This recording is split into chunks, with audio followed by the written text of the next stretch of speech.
pakar mahir dalam bidang ini, dan saya pun pernah dengar ucapan dan penyampaian beliau semasa di UiTM Segamat. Alhamdulillah sangat menarik dan sangat menginspirasikan. Malah kalau tengok Tuan Haji tu begitu obses ya, dengan emas, sampai tengok baju Tuan Haji pun baju kuning Tuan Haji. Saya saya sendiri pun memang suka warna kuning ni. Jadi bila tengok Tuan Haji pakai baju kuning tu, saya pun minat. Warna emas ya. Jadi hadirin dan hadirat yang dirahmati Allah Subhanahu Wa Taala sekalian, secara umumnya emas ni bukanlah sesuatu yang baru ya dalam dunia Islam ya, dalam syariat Islam secara umumnya. Malah perkara ini kalau kita telusuri, dinyatakan oleh Allah Subhanahu Wa Taala dalam Al-Quran, yang jelas menunjukkan bahawa penggunaan mata wang dinar itu sudah ada sejak daripada zaman awal Islam lagi. Misalnya kalau kita merujuk kepada ayat 75 pada surah Ali Imran, Allah Subhanahu Wa Taala berfirman, A'udzubillahi minasyaitonir rajim. Wa min ahlil kitab man in ta'manhu biqinqarin yu'addihi ilaika wa minhum man in ta'manhu bidinarin la yu'addihi ilaika illa ma dumta alaihi qa'imah. Dzalika bi annahum qalu laisa alaina fil ummiyina sabilun wa yaquluna 'ala Allahil kadhiba wa hum ya'lamun. Maksudnya, dan di antara ahli kitab ada orang yang jika kamu amanahkan dia menyimpan sejumlah besar harta, yakni kintar sekalipun, ia akan mengembalikan dengan sempurna kepada kamu. Dan ada pula di antara mereka yang jika kamu amanahkan menyimpan sedinar pun, ia tidak akan mengembalikannya kepada kamu kecuali jika kamu selalu menagihkannya. Yang demikian itu ialah kerana mereka mengatakan, tidak ada jalannya kami menanggung dosa mengenai orang-orang yang ummi, dan mereka pula selalu berkata dusta terhadap Allah Subhanahu Wa Taala, sedang mereka mengetahui bahawa mereka adalah berdusta. Jadi para hadirin yang dirahmati Allah Subhanahu Wa Taala, dalam ayat tersebut Allah Subhanahu Wa Taala menyatakan tentang sikap ahli kitab ini, di mana ada di antara mereka yang amanah dan ada di antara mereka yang tidak amanah. Yang tak amanah tu, yang amanah tu misalnya diberikan sejumlah besar emas untuk disimpan ya, kepada mereka, dan mereka pulangkan semula. Kintar itu kalau ikut dia punya timbangan, dia merujuk kepada sejumlah 70,000 dinar. Kintar itu bersamaan dengan 70,000 dinar. Jadi bayangkan betapa banyaknya titipan yang diberikan kepada ahli kitab tu, dan mereka pulangkan semula titipan itu. 1 dinar bersamaan 4.25 gram emas kan. Jadi satu yang sangat besar nilainya, dan mereka pulangkan amanah yang dititipkan kepada mereka. Tetapi ada pula di kalangan orang ahli kitab ini yang dititipkan kepada mereka wang yang sedikit ataupun emas yang sedikit, iaitu 1 dinar. Mereka bersikap tidak amanah dan tidak memulangkannya semula kecuali dengan dipaksa-paksa, diminta-minta, ditagih-tagih daripada mereka. Jadi para hadirin yang dirahmati Allah Subhanahu Wa Taala, ayat ini secara umumnya menunjukkan bagaimana penggunaan emas sebagai medium of exchange, pertukaran, telah wujud ataupun telah berlaku sejak daripada zaman awal Islam lagi. Malah kita tengok hari ini, tengok dalam surat khabar ya, di musim pandemik ini kita tengok bagaimana kedai-kedai emas diserbu oleh ramai orang. Ya, ramai orang beli emas. Saya pun fikir-fikir kenapa orang beratuk kedai emas musim-musim Covid ni kan. Oh, rupa-rupanya harga emas turun. Ya, jadi ramai orang mengambil kesempatan untuk beli gelang dan sebagainya. Jadi secara umumnya nak menunjukkan juga bagaimana emas inilah sesuatu yang tak lapuk lah. Sesuatu yang apatah lagi kalau dibuatkan pelaburan, emas ini pasti sesuatu yang sangat menguntungkan. Bala para hadirin yang dirahmati Allah Subhanahu Wa Taala, penggunaan emas ini sebagai mata wang, sebagai medium of exchange, sebagai alat untuk pelaburan ini bukan sahaja untuk kepentingan kehidupan kita semasa kita di dunia ini, tapi kalau kita tengok di akhir zaman pun emas itu juga satu yang sangat penting. Ini kalau kita lihat misalnya kepada hadis Nabi Muhammad sallallahu alaihi wasallam yang menyebutkan, la ya'tina 'alan nasi zamanun la yanfa'u fihi illa dinaru wad dirhamu. Hadis riwayat Imam Ahmad. Nanti akan datang kepada manusia satu masa yang mana tidak bermanfaat pada ketika itu kecuali dinar dan dirham, yakni mata wang yang berasaskan emas dan juga mata wang yang berasaskan perak. Dalam hadis yang lain, baginda Nabi Muhammad sallallahu alaihi wasallam juga menyebutkan, ya'ti 'alan nasi zamanun man lam yakun ma'ahu asfarun wala abyadun lam yattahinna bil aishi. Akan datang suatu zaman kepada manusia di mana barang siapa yang tidak mempunyai wang kuning merujuk kepada wang emas dan juga wang putih yakni merujuk kepada wang dirham, maka tidak akan ada kemudahan dalam kehidupan mereka. Hadis ini merujuk kepada nanti di saat di saat hampir berlaku hari kiamat, maknanya di penghujung zaman lah. Pada ketika itu yang akan digunakan sebagai medium pertukaran dan sebagainya hanyalah emas dan perak saja. Sekali lagi menunjukkan betapa pentingnya aspek-aspek yang berkaitan dengan penggunaan mata wang emas dan perak ini, dan mungkin ada kaitan juga dengan apa yang nak dibincangkan oleh Tuan Haji Awang pada hari ini, iaitu dengan pelaburan emas. Justru saya mengambil peluang dan kesempatan ini untuk mengucapkan tahniah kepada rakan-rakan penganjur dan juga terima kasih tidak terhingga kepada Tuan Haji Awang yang sudi untuk berkongsi pengalaman, berkongsi ilmu mengenai pelaburan emas ini, yang mudah-mudahan dapat sama-sama kita nanti terlibat ya dengan pelaburan emas ini, bukan saja untuk kepentingan keperluan kehidupan kita seharian, tetapi juga nanti mudah-mudahan dapat sama-sama kita gunakan untuk keperluan-keperluan kehidupan pada masa hadapan. Malah mungkin perkara ini di kalangan orang Islam mungkin masih tak berapa sedar lagi tentang kepentingan pelaburan emas atau menyimpan emas ini. Tetapi kita tengok orang lain berebut-rebut simpan emas. Saya sempat juga tengok ni Tuan Haji tentang tentang rizab emas ni.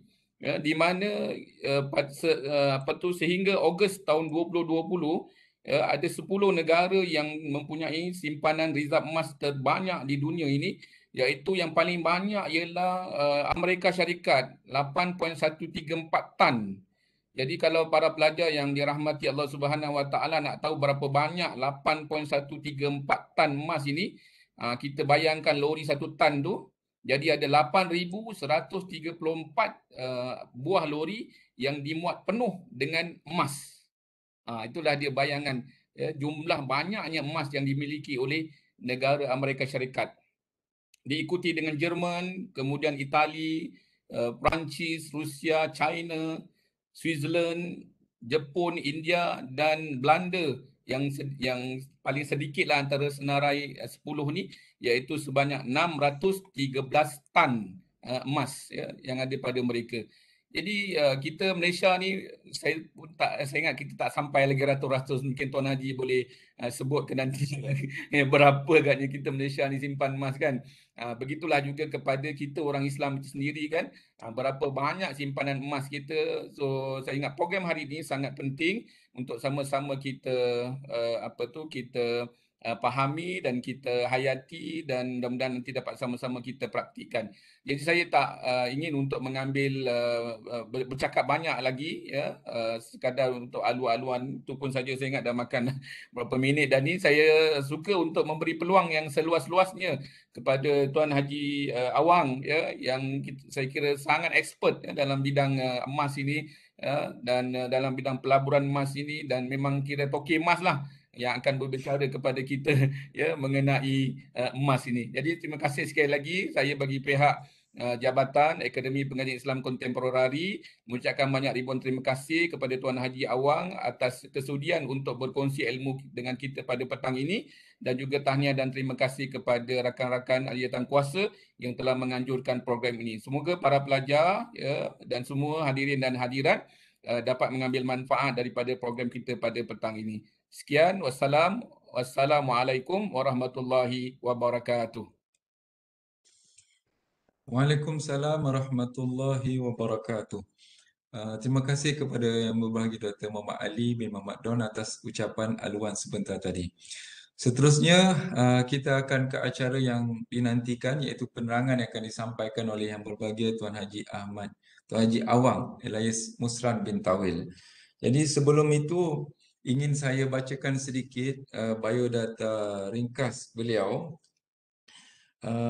Beliau berasal daripada Sandakan, Sabah. Telah berumah tangga. Sekarang menjawat jawatan Timbalan Ketua Pengarah Pelaburan Yayasan Pembangunan Ekonomi Islam Malaysia, YAPIM. Subhanallah, jawatan yang besar tu. Kalau ikut dari sudut pengalaman di perbankan ni sangat banyaklah saya kira. Tak dapat saya nak bacakan semua sekali.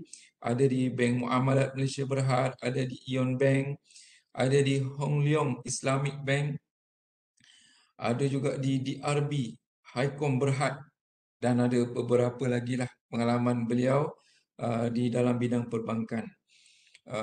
Kalau dari sudut perkongsian ilmu ni banyak sangat di merata tempat, termasuk di akhbar-akhbar dan juga di beberapa tempat yang lain, dan juga merupakan ahli lembaga pengarah, pernah berada di ahli lembaga pengarah tabung pendidikan Angkatan Tentera Malaysia. Masya Allah. Saya kira dengan latar belakang yang cukup hebat tu oleh Tuan Haji, sudah pastinya kita akan mendapat ilmu yang sangat-sangat bermanfaat dan berguna pada hari ini. Jadi saya menjemput dan mempersilakan. Sebelum itu ingin saya ingatkan kepada tuan-tuan, kita akan teruskan program ni sehingga lebih kurang 3.30. Kemudian kita beri ruang kepada tuan-tuan untuk mengajukan soalan. Boleh tulis soalan di chat box di YouTube tu, dan insyaAllah nanti saya akan cuba bacakan, dan nanti insyaAllah Tuan Haji akan cuba jawablah persoalan-persoalan itu. Jadi marilah sama-sama kita menumpukan perhatian kita kepada penangan yang akan diberikan oleh Yang Berbahagia Tuan Haji Awang Elias Musran Tawil. Dipersilakan. Bismillahirrahmanirrahim. Terima kasih Dr. Rizam, yang saya hormati Profesor Dr. Ismail, Rektor Cawangan Johor, dan Timbalan Rektor Cawangan Johor, yang segani Dr. Muhammad Ali bin Muhammad Dom, tuan-tuan dan pelajar-pelajar semua. Saya bila mendengar Dr. Muhammad Ali bercakap pasal emas, rasa kerdil pula bercakap pasal emas dekat UiTM Johor. Tapi dah terlanjur dijemput saya berkongsi sedikit ilmu, tak banyak tapi banyak kepada pengalamannya. Jadi sebelum kita menjurus kepada topik sebenar, serikan pelaburan emas, ada baiknya saya perkenalkan apa itu YAPIM ya. Jadi YAPIM iaitu Yayasan Pembangunan Ekonomi Islam Malaysia. Saya baru dekat YAPIM baru setahun, tapi 20 tahun dekat bank. Dekat bank kita bermain wang, dan akhirnya wang ni nilainya semakin rendah. Nilainya kita rasa kita agung-agungkan, kita menjadi impian kita menjadi jutawan, tetapi bila kita tengok dengan emas, jutawan tersebut tidak lagi boleh diukur dengan RM, yang setepatnya diukur dengan gram. Jadi tuan-tuan, puan-puan, YAPIM ni sebenarnya dia diterajui oleh Perdana Menteri Malaysia. Siapa saja menjadi Perdana Menteri Malaysia, dia adalah pengasas YAPIM. Siapa saja menjadi Menteri Agama di Jabatan Perdana Menteri, dia menjadi menteri yang bertanggungjawab kepada YAPIM. So dalam surat ikatan kita dekat YAPIM, kita dibagi misi oleh kerajaan, adalah salah satunya adalah mengembangkan ekonomi, mengembangkan ilmu-ilmu yang bermanfaat pada masyarakat. Jadi YAPIM, kita tahu namanya Pembangunan Ekonomi Islam Malaysia, tetapi dia banyak terkenal dengan emas. Jadi kita tengok next slide dekat situ. Betapa banyaknya cawangan YAPIM di seluruh Malaysia, iaitu 203 cawangan di seluruh Malaysia. Dan ramailah orang menggadai di arah YAPIM. Dan di situlah kita nampak betapa orang Melayu ni begitu rapat dengan emas. Ya. Tadi COVID, orang berbaris untuk membeli emas. Untuk pengetahuan semua, pada tahun lepas, orang Melayu terutamanya makcik-makcik, orang kampung, orang bandar telah membeli emas sebanyak 2.4 bilion. Jadi ini satu jumlah yang besar di mana dalam keadaan ekonomi kita tak begitu bagus tetapi ada orang nampak peluang dan ruang dengan membeli emas. Jadi kita dekat Yapim perlu berniaga, kita dekat Yapim perlu mengajar, kita dekat Yapim perlu membantu. Kenapa kita buat sedemikian? Sebab kita ada misi kedua pula iaitu membantu orang-orang yang susah. Keuntungan daripada perniagaan Yapim 30% perlu disumbangkan balik kepada masyarakat. So alhamdulillah dengan kita punya aktiviti menyumbang dicampur dengan penyumbang orang ramai seramai 279,000, di akhirnya sekitar 40 ke 50 juta disumbangkan setiap tahun oleh Yapim kepada masyarakat. Jadi begitu cantiknya satu organisasi demikian. Saya terkejut pada satu hari handphone saya berbunyi di mana Menteri Agama memanggil saya untuk berhijrah ke Yapim. Saya lama dekat bank, saya tak kenal Yapim, tetapi apabila dibagi tugas baru iaitu mengembangkan ekonomi orang Islam, hati saya terbuka untuk berjinak-jinak dengan Yapim. So sebelum saya berjinak-jinak tersebut, saya dah perkenalkan Yapim, ada baiknya saya perkenalkan diri saya. Tadi bunyinya bermacam-macam tetapi orang tersebut orang biasa. Dia dilahirkan di satu pulau dekat Sandakan, Sabah. Lahir di hujung tahun iaitu 31 hari bulan 12 tahun 69. Saya adalah penutup orang 60-an. Saya wujud di tahun 60-an hanya sehari. Saya lahir di rumah yang tidak bernombor, tidak ada cukai tanah, cukai pintu, tidak ada kenderaan, tidak ada bil elektrik dan tak ada bil air. Ada ke tempat ni dekat Malaysia tuan-tuan maupun? Ada. Cuba kita tengok beginilah tempatnya. Saya lahir di atas air. Beginilah keadaan kami. Serba mundur. Rambut kami menjadi perang disebabkan teriknya matahari dan kurangnya air. Kami malu dengan rambut tersebut sebab rambut tersebut dipanggil orang laut, pelau. Tapi bila saya masuk ke Universiti Melaya di Kuala Lumpur, saya terkejut rambut yang kami malu warna perang telah menjadi ikutan di Kuala Lumpur. Ramai orang berambut perang di Kuala Lumpur. Bila saya tengok rambut perang di Kuala Lumpur tu, mereka tersebut adalah mereka yang hebat-hebat, yang lawa-lawa, yang cantik-cantik. Jadi saya duduk di atas air, termalu orang pulau duduk di atas air. Bila saya pergi PD, saya terkejut rupanya kele yang mahal adalah di atas air. Mereka yang mampu di atas air adalah orang kaya-kaya. Barulah saya tahu rupanya keturunan saya orang kaya-kaya. Jadi tuan-tuan dan puan-puan, dalam kekurangan kita rupanya kehebatan di tempat orang lain. Dalam kemunduran kita rupanya impian di tempat lain. Saya berjumpa dengan jutawan-jutawan di Kuala Lumpur. Saya bertanya dekat mereka apa impian mereka apabila menjadi jutawan. Mereka membagi tahu mereka nak duduk di tepi pantai, melihat matahari terbit, merasa air laut dan melihat awan yang berarak indah. Dalam hati saya apa yang dia impikan itu. Saya telah lalui waktu miskin dahulu. Nampak dekat situ, walaupun kita miskin, tidak ada elektrik, kita tak ada peti sejuk. Tapi yang menariknya, lobster berada di rumah kami. Di bawah rumah ada lobster. Kita just tarik sangkar dan akhirnya lobster tersebut kita rebus dan mati dalam periuk. Bila saya sampai di Kuala Lumpur, rupanya seekor lobster perlu dimakan. Yang sekilo beratnya kita perlu ada RM400 baru kita boleh makan. Berarti beruntunglah saya. Banggalah saya. Satu masa dahulu saya malu sebagai orang pulau. Saya malu sebagai orang laut. Rupanya itu boleh dibanggakan. Next slide dekat tu. Tuan-tuan dan puan-puan, saya dilahirkan di pulau. Saya menghidap satu masalah iaitu disleksia. Saya OKU. Rupanya saya tak sedar saya ni sepatutnya dapat kad OKU. Walaupun saya sedemikian, saya ada impian. Impian saya untuk jadi kaya.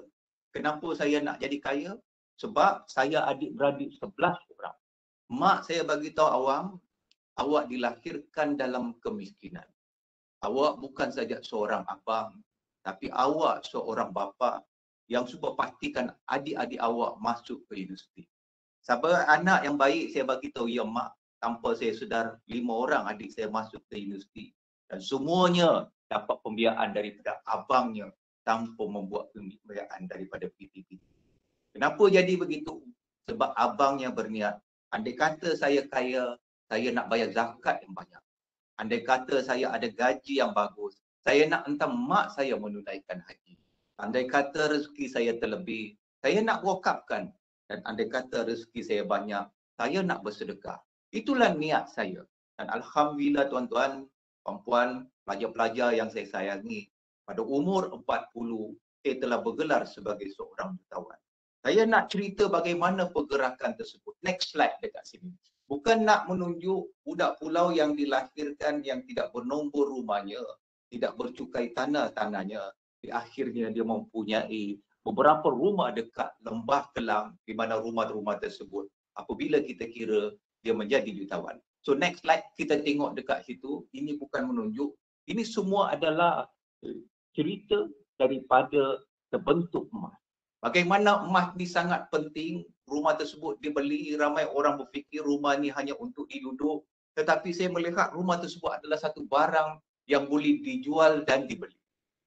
Mentor saya bukannya orang hebat, mentor saya adalah mak saya. Mak saya seorang nelayan.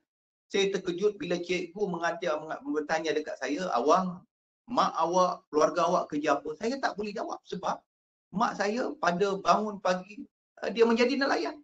Dan pada pagi dia dapat hasil nelayan, dijualnya ke pasar, dia menjadi peniaga. Dan balik daripada bandar Sandakan, apa yang dia dapat, dia beli lagi. Dan akhirnya benih-benih pokok ditanam di pulau, dia menjadi petani. Dan benih-benih anak ayam, kambing dibawa ke pulau, dia menjadi penternak. Dan pada waktu malam saya rasa dia dah mengantuk, dia dah penat.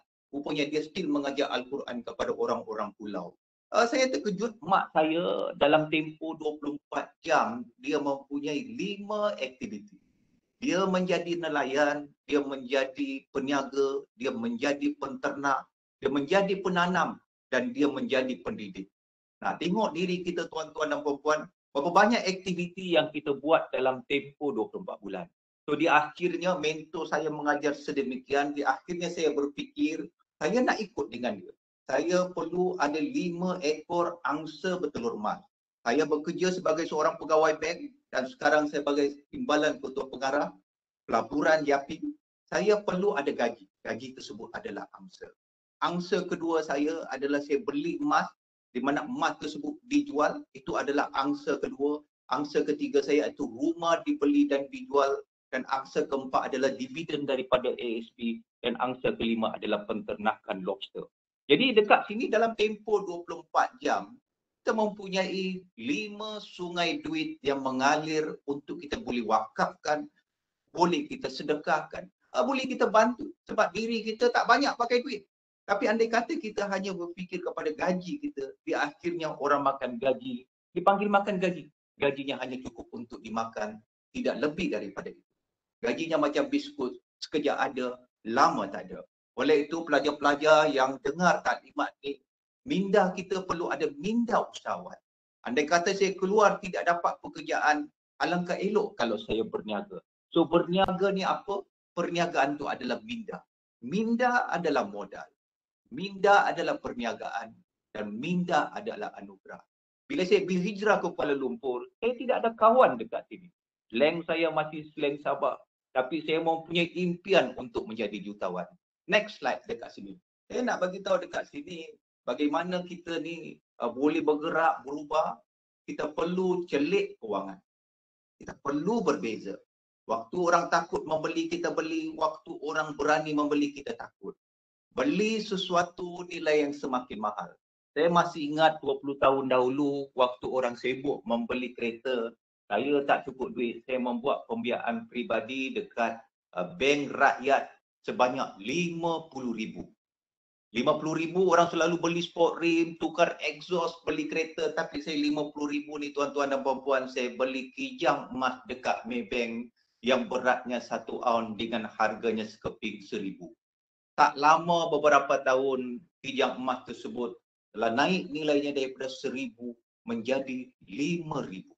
Bayangkan dekat sini saya meminjam, dapat pembiayaan daripada bank, 50,000, dapat 50 keping, iaitu bersama nilai waktu tu 50,000. tak macam mana harga emas mencanak naik, di akhirnya menjadi 5,000 dan saya jual semua, saya dapat 250,000. Saya rasa saya dah hebat, saya rasa keputusan tu dah betul bila saya tengok harga kijang emas 1 aun sekarang telah bernilai menjadi 8,000. Jadi tuan-tuan, puan-puan, 250,000 ni dibuat apa waktu tu? Waktu tu adalah saya gunakan sebagai installment membeli rumah. Rumah saya beli bukan satu, tapi beberapa biji rumah di mana bayaran bulanan datang daripada keuntungan saya membeli emas. Jadi nak tak nak dekat sini, kita perlu menukar duit kita kepada emas dan keuntungan emas tersebut baru kita tukar kepada pelaburan lain. Kenapa kita kena beli emas, tuan-tuan? Disebabkan emas ni kita boleh beli dengan harga yang sedikit, dengan harga yang murah. Tapi kalau kita terus bergerak kepada membeli rumah, kita tak mampu sebab kita kena keluar 10,000, 20,000, 30,000, ada yang ratusan ribu. Tetapi dengan membeli emas, kita boleh membeli emas dengan jumlah yang sedikit, dengan nilai yang kita mampu untuk membelinya. Next slide dekat sini. Saya nak kongsi dekat sini kepada tuan-tuan dan puan-puan, 20 tahun kerja dekat bank, saya nampak ada 3 masalah orang dekat Malaysia. Pertama, masalah bulanan. Masalah bulanan ni, jadi akhirnya gajinya macam disebut dan ramai daripada bank datang untuk membuat penyusunan hutang. Itu hanya betul untuk seketika. Kedua, tuan-tuan, bila dia dah betul, tengok-tengok ada pula masalah tahunan. Anak kita nak masuk sekolah, protek kena dibayar, semua ni hari jadi dia perlu diraikan. Kalau menggunakan gaji di akhirnya gaji kita tak cukup lagi. Jadi nasihat saya, kita perlu ada satu unit trust, di mana unit trust ni yang boleh kita keluarkan setiap tahun, tak lain dan tak bukan adalah ASB. Nah, masalah bukan berakhir di situ saja. Masalah 7 tahun ke depan berlaku lagi. Dalam surah Al-Quran ada membagi tahu 7 tahun akan berlaku kemarau. Dan kemarau tersebut mereka dapat tangani, mereka dapat berhadapan dengan kemarau dengan menyimpan daripada sekarang.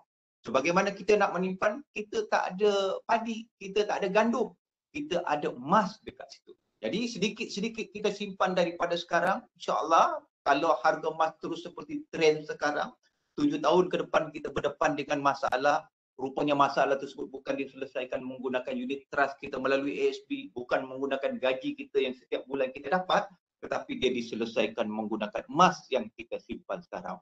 Jadi mereka yang beringat sekarang, mereka senang di hujung. Mereka yang menyimpan sekarang, mereka akan selesa waktu tua. Bagi mereka yang tidak mau mendengar, tidak mau menyimpan, mereka akan rasa kesakitan di dunia persaraan di mana gaji tersebut tidak cukup untuk menampung perbelanjaan mereka. Next slide. Apa yang kita nak bagi tahu pada tuan-tuan dan puan-puan, kita selalu menyelesaikan masalah menggunakan gaji. Sepatutnya tindakan tidak seperti berikut. Patutnya gaji kita perlu ternak. Patutnya gaji kita, daripada kita ternak tadi, dapat hasilnya kita makan. Seperti kita adalah penternak gaji. Saya sehingga sekarang walaupun sebagai timbalan ketua pengarah, walaupun saya ada gaji tersebut saya labur daripada keuntungan pelaburan tersebut, itulah saya belanja. So dia bergerak seperti 2 ekor kuda menjadi 3 ekor kuda menjadi 4 ekor kuda. Jadi di akhirnya tuan-tuan, andai kata kita ditakdirkan sakit, andai kata kita ditakdirkan tidak boleh bekerja lagi, kita berharap apa yang kita simpan waktu kita mampu bekerja boleh membantu kita, dan seperti mana peribahasa membagi waktu, siapkan payung sebelum hujan. So semakin banyak hasil kita simpan, semakin banyak benda yang kita labur, maka semakin cepat kita boleh berhenti kerja. Alhamdulillah, saya mempunyai seorang isteri yang dulu kerja sebagai Vice President dekat Sime Darby. Apabila kita sama-sama menggunakan konsep gunakan gaji untuk diternak, genap pada umurnya 50, dia telah bergelar sebagai pesara dan sekarang dia dipanggil suri tani. Duduk di rumah dan pendapatannya sama seperti dia bekerja sebagai Vice President dekat Sime Darby. Dari mana datangnya? Tak lain dan tak bukan gaji tersebut diternak. Next slide. Apa yang kita nak kongsi dekat sini? 14 cara kenapa kita ni perlu miskin dan jadi miskin. Kita tak tolong ibu kita. Ibu ni doanya makbul. Siapa yang ada ibu di depan saya, pastikan bila kita gaji orang tersebut yang pertama kita bagi. Jangan bersedekah. Siapa yang tak bersedekah, insya-Allah dia akan miskin. Siapa yang tak ada niat nak bayar zakat, insya-Allah dia akan miskin. Siapa yang tak nak tolong anak yatim, insya-Allah dia akan miskin. siapa yang tak nak beli harta, jangan berfikiran besar, jangan belajar. Ini semua tanda-tanda kita akan miskin. Bagi mereka yang menolong ibunya, bagi mereka gajinya tak besar tetapi dalam mindanya ada untuk bersedekah. Bagi mereka yang belum gaji besar tetapi membuat sesuatu untuk dikenakan zakat. Bagi mereka yang mencari anak yatim untuk dibantu. Bagi mereka yang sentiasa melihat harta ni perlu dibeli. Bagi mereka yang berfikir besar dan ingin belajar, ini adalah tanda-tanda mereka akan menjadi kaya. Kaya bukan untuk ditunjuk, kaya untuk kita membantu. Next slide dekat sini. 7 tak cukup, kita kena tumbuh 7 lagi. Berubahlah tuan-tuan. Jangan kita selesaikan masalah kita dengan berhutang. Jangan cekap mencari alasan. Kita jangan fikir kita senang sekarang, besok tetap akan senang. Lebih baik kita berjimat dan paling penting kita menggunakan akal. Saya nampak bagi mereka yang menggunakan akal, di akhirnya mereka berbeza daripada orang lain. Semakin tinggi akalnya diguna, semakin pangkatnya besar. Semakin akalnya aktif, semakin tinggi gajinya. Semakin akal digunakan, di akhirnya dia mempunyai angsa betelur emas, bukan seekor tapi berekor-ekor. Nah, dekat sini tuan-tuan dan puan-puan, gerakkan akal. Allah telah meletakkan di dalam badan kita, akal lah yang paling di atas dan kaki lah yang paling di bawah. Siapa yang berfikir menambah pendapatan menggunakan tenaga, dia orang biasa. Tetapi siapa yang berfikir menggunakan akalnya untuk menambah pendapatan, dia adalah orang luar biasa. Next slide dekat sini. Tuan-tuan dan puan-puan, kenapa kita susah hari ini? Adakah gaji kita rendah? Tak. Gaji kita dah tinggi. Oleh itu kita kena menyimpan. Bagaimana kita menyimpan? Saya dah cerita tadi, saya tak cukup duit, saya meminjam untuk membeli emas. Orang lain tukar sport rim, saya gunakan duit tersebut untuk membeli emas. Di akhirnya bulan-bulan saya kena bayar hutang tersebut. Daripada hutang tersebut saya bayar baru berapa ribu dengan harga emas meningkat. Di akhirnya saya tak sempat nak habiskan tempoh bayaran bulanan saya. Keuntungan tersebut dah mampu untuk menutup hutang tersebut dan di akhirnya keselesaan timbul disebabkan kita menyimpan. Next slide. Apa yang kita nak kongsi dekat sini? Bertindaklah tuan-tuan. Andai kata tuan-tuan hari ini boleh melabur, melaburlah. Kalau tuan-tuan hari ini boleh membeli, belilah. Dan kalau tuan-tuan boleh menanam, tanamlah sekarang. Disebabkan masa begitu cepat, tanpa kita sedar, kita akan berada di hujung persarahan. Ramai orang hanya berharap kepada graditinya. Ramai orang berharap kepada pencennya. Sebenarnya itu cukup. Tetapi kadang-kadang anak kita tak menjadi. Kadang-kadang keluarga kita susah. Mungkin masyarakat kita susah. Jadi di akhirnya dengan kita melabur, membeli dan menanam, benda-benda tersebut boleh membantu. Orang tak bantu, kita akan bantu. Andai kata niat kita sedemikian, insya-Allah Allah akan memudahkan rezeki kita. Next slide dekat sini. Saya nak bagi tahu dekat sini, kusangka harta rupanya bersih buruk. Ramai daripada kita terkesan, tertengok dengan benda yang rodanya 4. Saya nak bagi tahu dekat ni tuan-tuan, jangan buang duit tuan-tuan kepada kereta sebab kereta adalah besi dan besi menjadi buruk. Kereta walaupun 100,000, 200,000 harganya, dia tidak dikenakan zakat sebab dia besi. Tetapi bagi mereka yang selalu melihat dekat situ, kereta bukannya suatu benda yang saya perlu cari, di akhirnya kita perlu mencari sesuatu nilai yang semakin tinggi. Tuan-tuan dan puan-puan, next slide dekat sini. Kita nak bagi tahu janganlah berhutang. Saya kerja dekat bank, di akhirnya kita bagi tahu di bank ni kerjanya supaya kita berhutang. Ya betul, kita boleh berhutang tetapi kita kena tengok. Kita kena bagi macam bank, kita berhutang untuk. Tapi kalau kita berhutang untuk menunjuk, kalau kita berhutang untuk rugi, kalau kita berhutang untuk hidup, kita kena fikir banyak kali. Pada pelajar-pelajar di luar ni, yang akan keluar dapat kerja, yang nak kahwin, tolong jangan berhutang. Kahwin ala kadar. Kalau dah dapat kerja, jangan tunjuk dengan kereta yang mahal. Memadai naik motor. Yang perlu kita mahalkan adalah berapa berat emas yang kita ada. Satu masa tuan-tuan akan faham kenapa saya bercakap sedemikian. Next slide dekat sini. Saya nak kongsi dekat tuan-tuan pelaburan emas. 20 tahun dahulu saya dah bercakap emas tapi kerja dekat bank. Saya nak bagi tahu waktu saya dapat surat jemputan, surat tawaran daripada Universiti Melaya untuk masuk. Satu pulau saya buat collection untuk bayar tiket. Dia akhirnya dapat RM184. Waktu tu tiket daripada Subang, daripada Sandakan ke Subang 1,000. Namun saya bersyukur kepada bapa saya, waktu saya lahir dia belikan emas dan emas tersebut dibungkus dalam kain kuning, harganya 80,000 dan bila saya masuk ke universiti bungkusan tersebut dibuka nilainya adalah 2,000. Sebab tu walaupun saya tak ada bungkusan kain kuning memadai pada hari ini saya memakai baju berwarna kuning. Kenapa sedemikian tuan-tuan? Disebabkan bungkusan kain kuning ni sesuatu yang nilainya mahal. Dekat Sabah ilmu hitamnya banyak. Dan kadang membuka bungkusan kain kuning kita takut ada benda yang keluar dekat situ. Tapi bila saya buka tuan-tuan, di dalam tersebut adalah jongkong emas. Saya tanya dekat bapa saya kenapa beli jongkong emas. Dia bagi tahu, ustaz bagi tahu kalau anda nak kaya, nak senang, berniatlah dikenakan zakat.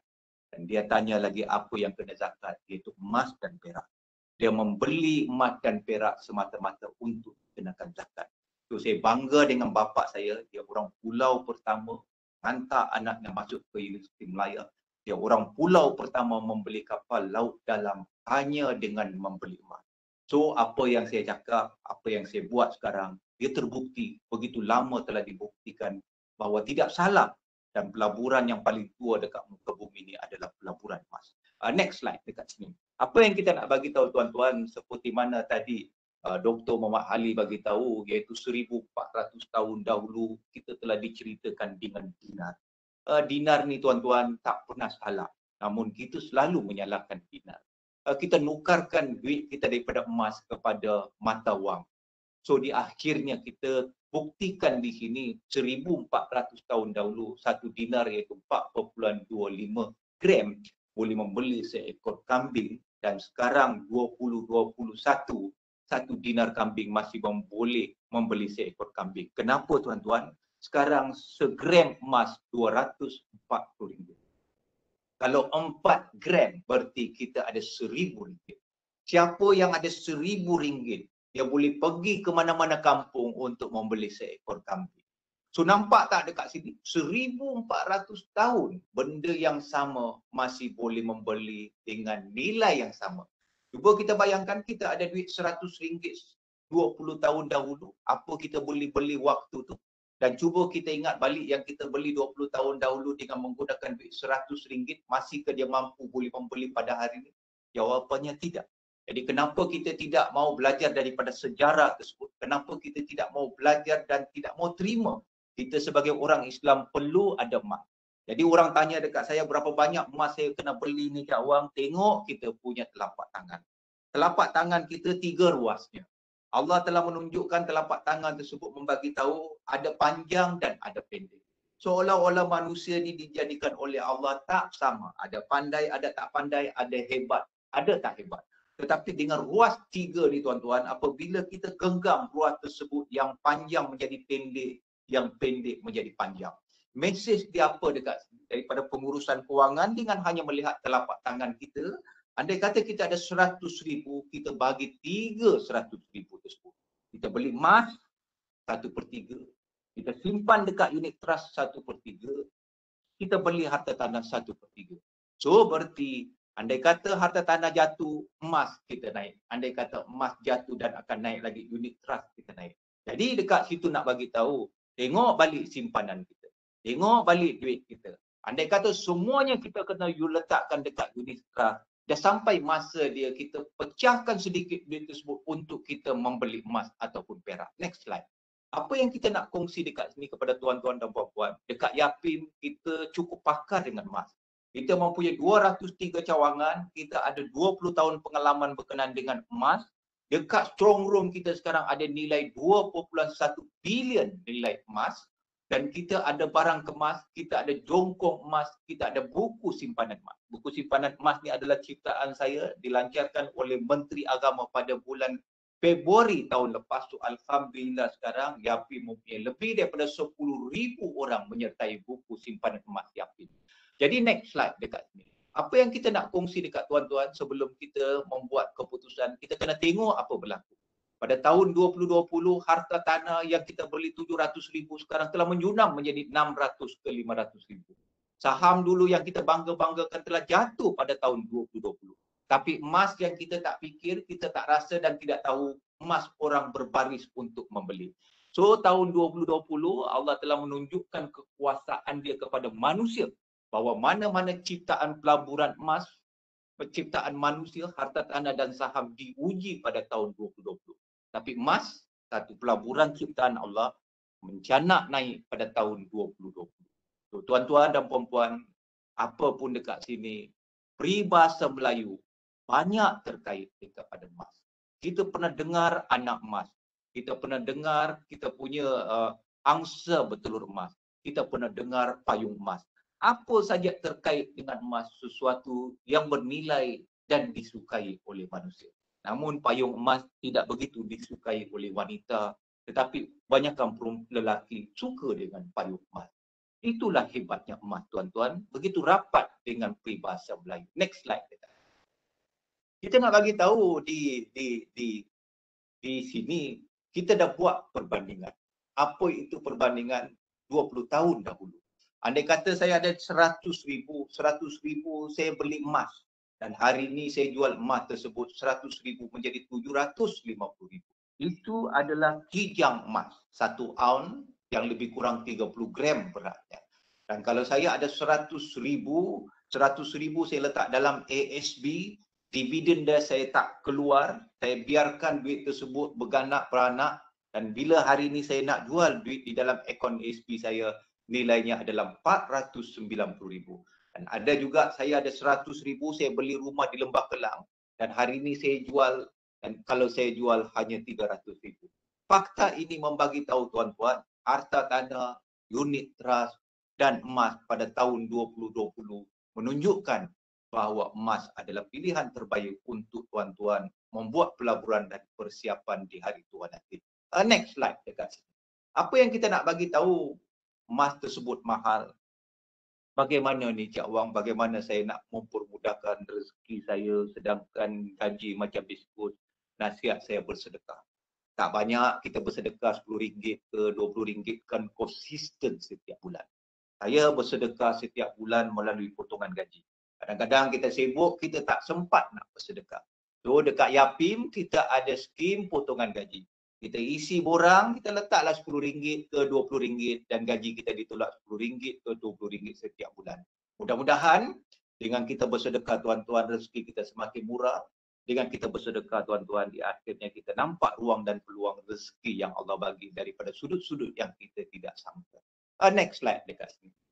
Kita nak bagi tahu di Yapim, bersedekah boleh, di Yapim tuan-tuan dibagi tahu maklumat betapa sekarang banyak isu yang terkait dengan ekonomi.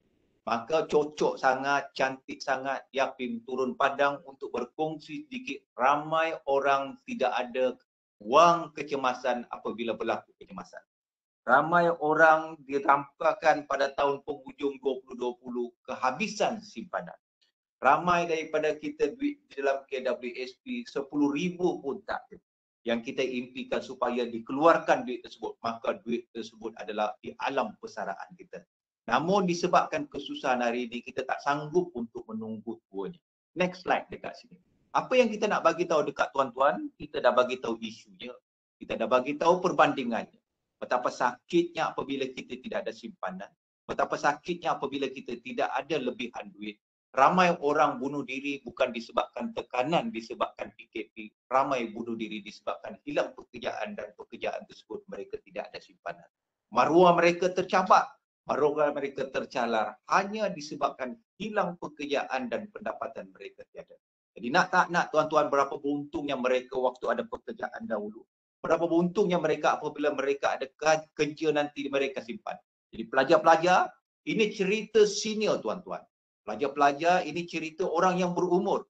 Tuan-tuan boleh melalui pengalaman ni kalau tidak mendengar apa yang dibagi tahu oleh orang yang terdahulu daripada tuan-tuan. Next slide dekat sini. Apa yang kita nak kongsi dekat sini, seri dicipta iaitu simpanan emas Arahnu Yapim. Dicipta agak berbeza. Kenapa berbeza? Next slide dekat sini. Begitu cantik produk tersebut. Dia produk orang Melayu, dia produk orang Islam, produk rakyat Malaysia. Akaun simpanan emas Yapim menyerikan masa depan anda. Kenapa tuan-tuan? Sebab apabila kita menyimpan emas, kita kena pastikan simpanan kita selamat. Bagaimana selamat?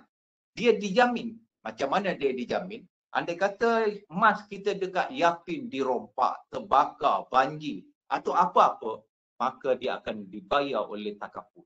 Jadi kalau kita menyimpan emas dekat bank, dia tidak ada PIDM. PIDM hanya dibagi kepada duit. Dia tidak ada PIDM untuk akaun simpanan emas. Jadi di akhirnya, produk seri melalui Yapim, satu-satunya akaun simpanan emas digital yang dilindungi oleh takaful jatuh di tangan seri melalui Yapim. Next slide dekat sini. Apa yang kita nak bagi tahu, produk seri begitu unik. Andai kata tuan-tuan ada duit, masukkan duit tersebut ke dalam akaun emas digital kita. Maka kalau kita ada 230, kita masuk ke dalam buku tersebut. Di dalamnya ditulis 1 gram. Mungkin dekat rumah kita, kita ada emas, cincin, gelang, mungkin dah tak pakai, patah ataupun tak elok lagi dipakai. Alangkah elok kalau emas tersebut kita masukkan dalam buku simpanan emas dan kita tak payah takut lagi hilang. Mungkin daripada kita dekat sini nak pakai duit tersebut yang terbaik kita masuk adalah melalui akaun seri. Disebabkan kita membeli dengan harga 95% daripada harga pasaran. Kalau kita trade in tuan-tuan, kita dapat lebih kurang 80-70%, kadang-kadang ke 60%. Kalau kita tidak pandai. Tetapi dengan masuk ke dalam akaun seri, kita dapat 95%. Kalau kita nak menggadai tuan-tuan, kita dikenakan 6 bulan. Tetapi masuk ke dalam akaun seri emas, kita dibagi 24 bulan dan tidak ada upah. Dan kita hanya membeli emas dan jual mengikut harga pasaran. Jadi pembelian emas serendah RM5. Kalau tuan-tuan rasa 200 terlalu mahal, belilah 100. Kalau 100 terlalu mahal, belilah 50. Dan kalau 50 terlalu mahal, belilah RM5. Beli tidak ada pilihan sekarang, tuan-tuan kena membeli. Dengan kita membeli, mudah-mudahan kita dah start tengok harga emas. Dengan kita membeli, mudah-mudahan kita dah nampak perjalanan di umur emas kita. Kita ada bekalan yang kita simpan sekarang, bekalan tersebut melalui emas yang disimpan melalui akaun simpanan emas dekat Yapim. Next slide dekat sini. Tuan-tuan dan puan-puan, emas dekat sini di bawah konsep syariah. Di mana kita menggunakan 2 konsep, iaitu buy asab dengan wakalah. Jadi panel syariah kita endorse bahawa produk kita adalah patuh syariah. Yapim ni uniknya, dekat Yapim sendiri ada jawatan kuasa syariah. Dekat Yapim sendiri ada jabatan syariah. Jadi kita punya jawatan kuasa syariah dipengerusikan oleh Profesor Engku Rubaya. Jadi dia cukup pakar berkenaan dengan konsep Islamik. So di akhirnya kita tidak ada kebimbangan berkenaan dengan patuh tak patuh disebabkan dekat Yapim sendiri mempunyai jawatan kuasa syariah. Dekat Yapim sendiri mempunyai jabatan syariah untuk memastikan produk-produk dikeluarkan oleh Yapim mematuhi syarat-syarat yang dikenakan untuk patuh syariah. Next slide dekat sini. Apa yang kita nak teruskan, nak bagi tahu tuan-tuan, kadang-kadang kita sekarang nak tambah pendapatan. Kadang-kadang kita rasa gaji kita tak cukup. Apa salah kita bercakap kepada orang beli emas? Apabila kita membeli emas, kemudian Yapim akan membagi ID number dekat kita. ID number ni dengan kita forwardkan link-link kepada kawan-kawan kita membeli emas, maka Yapim akan membayar komisen kepada tuan-tuan setiap 15 hari bulan. Jadi ini adalah pendapatan tambahan kita dalam membeli untuk diri kita, untuk kepentingan kita. Dengan mengingatkan orang dia membeli, kita dapat imbuhan atau komisen daripada pihak Yapim. Bagaimana dia berlaku? Next slide dekat sini. Senang saja. Siapa yang membeli emas dekat situ, sebagai contoh Ali membeli emas. Apabila dia membeli emas, dia perlu cari orang yang memperkenalkan dia sebagai introducer. Maka belian Ali akan diperolehi komisen oleh introducer dia. Kemudian Ali membagi tahu kepada keluarganya, pada rakan-rakannya, maka Ali akan mendapat komisen. Jadi kita bukannya MLM berbanyak layer. Kita hanya satu layer. Saya beli, yang dapat adalah orang memperkenalkan saya. Tapi apabila saya kenalkan dekat kawan-kawan saya, apabila dia beli, maka saya dapat komisen. So berapa komisen dia tuan-tuan? Andai kata kita jual 0 ke 500 gram, kita dapat RM1.80. Kalau kita jual 500 gram, kita dapat RM3 segram. Ada syarat ke ni Cik Wang? Tak ada syarat. Ada syarat minimum kau beli? Tak ada.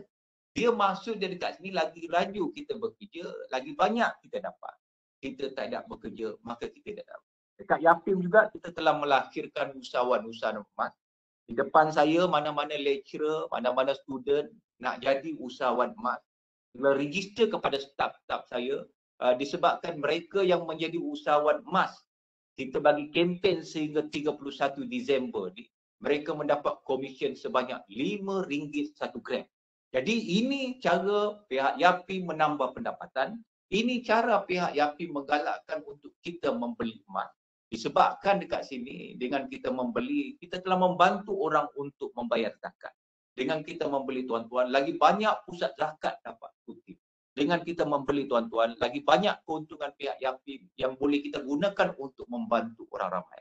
Jadi di luar sana kita jumpa beberapa skim emas, tanya siapa pemilik dia. Dekat luar sana banyak emas dijual, kita tanya mereka ada jabatan kuasa syariah ke, ada jabatan syariah ke dekat organisasi mereka.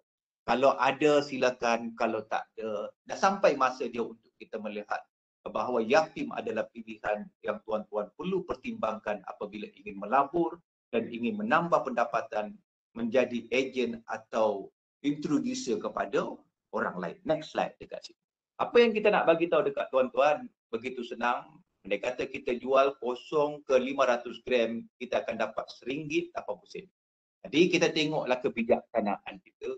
Mungkin dekat UiTM Johor ni, mungkin dia punya koperasi nak menambah pendapatan kepada universiti. Apa salah berjumpa dengan staf saya, Masita, Masya, untuk membagi tahu kepada mereka, jadikan universiti ni dapat satu QR code. Jadi apabila pelajar nak membeli, andai kata pelajar-pelajar bapa dia nak membeli, maka universiti dapat komisen tersebut. So indirectly dapatlah pendapatan universiti dengan daripada aktiviti dia punya student ataupun pekerja-pekerja dia membeli emas. Jadi itu saja yang boleh dibantu oleh pihak Yapim untuk menambah pendapatan bagi universiti dengan memperkenalkan produk emas, dan sesungguhnya emas tersebut sesuatu yang senang untuk kita jual dan untuk orang fahami. Next slide dekat sini.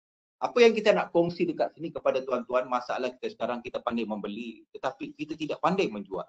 Jadi seri adalah satu ruang. Apabila kita beli, kadang-kadang ada orang beli emas, dia tertipu. Emas dia beli itu bukannya genuine.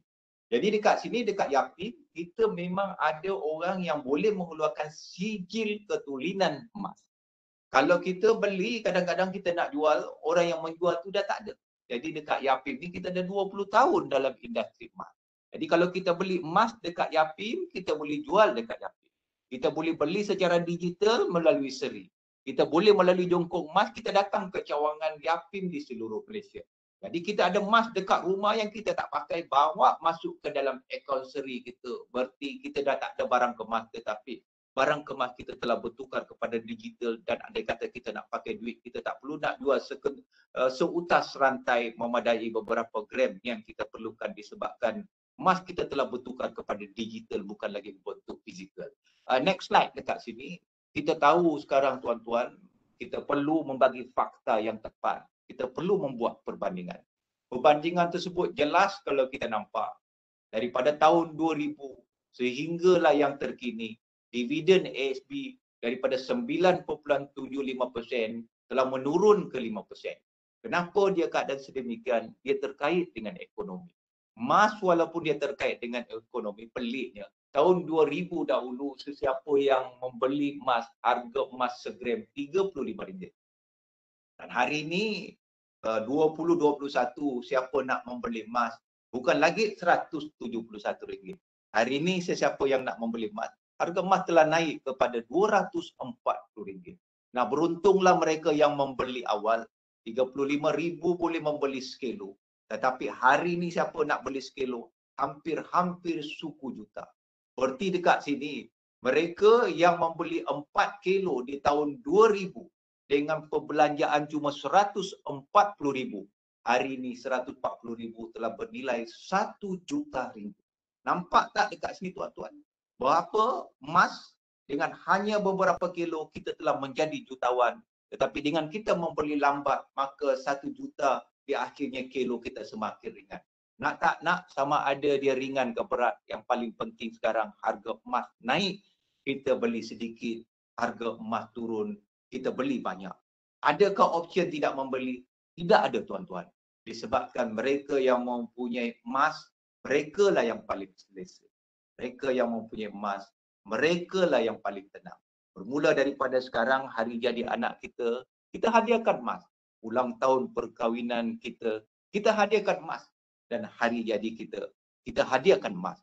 So, di akhirnya pada umur emas kita nanti, mudah-mudahan emas tersebut membantu kita.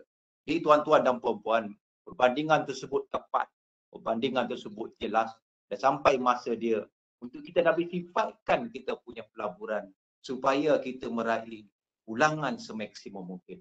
Next slide dekat sini. Kita nak bagi tahu dekat tuan-tuan, akaun kita ada laman rasminya. Tuan-tuan boleh masuk kepada kita punya Facebook, boleh masuk dekat Instagram, kita tekan seri, kita dah boleh masuk aktiviti-aktiviti, promosi-promosi yang dibuat oleh akaun seri. Ni Cik Awang, seri ni ada app ke?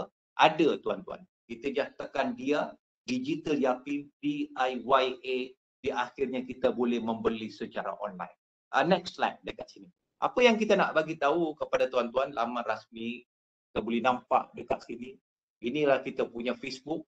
Tuan-tuan boleh nampak dekat situ, seri, try masuk dekat situ, berapa yang dah masuk. So semua aktiviti, cerita emas, harga emas naik, kita bagi tahu, harga emas turun, kita bagi tahu. Sesiapa yang membeli 50 gram, maka akan ada pegawai dekat Yapim akan menjaga akaun dia.